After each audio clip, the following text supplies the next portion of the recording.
అంతర్జాతీయ మహిళా దినోత్సవం వేళ మహిళా రైతుల సత్తాను మంత్రి సీతక్క చాటి చెప్పారు. జయశంకర్ వ్యవసాయ విశ్వవిద్యాలయం ఆధ్వర్యంలో నిర్వహించిన మెగా రైతు మేళాలో పాల్గొన్న మంత్రి వ్యవసాయ రంగంలో మహిళల పాత్ర వెలకట్టలేనిదని కొనియాడారు. విత్తనం నాటిన దగ్గర నుండి పంట చేతికి వచ్చే వరకు 60 నుండి 80% శ్రమ మహిళలదేనని గుర్తు చేశారు. స్టాండ్ విత్ హర్ కార్యక్రమం ద్వారా మహిళలకు ప్రభుత్వం అండగా ఉంటుందని, కోటి మంది మహిళలను కోటీశ్వరులను చేయడమే తమ లక్ష్యమని మంత్రి స్పష్టం చేశారు.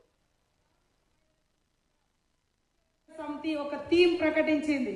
అంటే ఇస్తే సాధిస్తారు, అవకాశం వస్తే ఆకాశాన్ని కూడా దాటుకొని అంతరిక్షంలోకి పోగలిగే శక్తి ఈ మహిళా శక్తిలో ఉంది అని ఈ సందర్భంగా తెలియజేస్తా ఉన్నాను.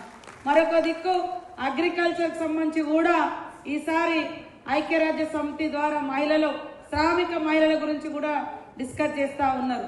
ముఖ్యంగా ఇప్పటికీ కూడా ఈ దేశంలో వ్యవసాయం మీద ఆధారపడినటువంటి కుటుంబాలు 80%, మరి 70% ఉంటే దాంట్లో 80% మహిళలు వ్యవసాయ రంగంలో పనిచేస్తా ఉన్నారు.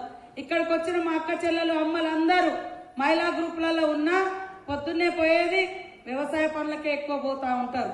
అంటే వ్యవసాయం ద్వారా, పంట పండించడం ద్వారా ఈ దేశాన్ని ముందుకు నడిపించగలుగుతున్న వాళ్ళ పాత్ర, మా మహిళల పాత్రే ఎక్కువ. కాబట్టి మహిళల గురించి చర్చించాలి, మహిళల గురించి మాట్లాడాలి, మహిళలకు ఇంకా ఏం సాధించుకోవాలో అవన్నీ సాధించుకోవాలి.